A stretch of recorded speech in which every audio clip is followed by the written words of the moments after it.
నమస్కారం. ఇక్కడ మీకు ఒక ముగ్గు కనపడుతుంది కదా. ఈ ముగ్గు చూస్తుంటే నాకు ఏదో గుర్తొచ్చింది. అణువులు దాని చుట్టూ ఉండే నిర్మాణం. ఫర్ ఎగ్జాంపుల్ ఇది ఎలక్ట్రానిక్స్ ప్రోటాన్స్ ఇట్లే తిరుగుతాయి అని ఒక అంచనా. ఇది భారతీయ స్త్రీలు ముగ్గులాగా వాడుతున్నారు. తర్వాత దీన్ని డయాగ్రామ్లోకి వచ్చింది.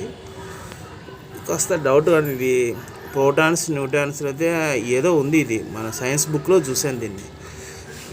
ఇది భారతీయ స్త్రీలకు ముందే తెలుసా అనేది నాకు ఒక డౌట్ అంతే. నమస్కారం. మీరు చెప్తే నమ్మరు కదా. ఫోటోలు కింద ఆధారాలు చూడండి, దానికి ముగ్గుకి సిమిలారిటీస్ ఉన్నాయి.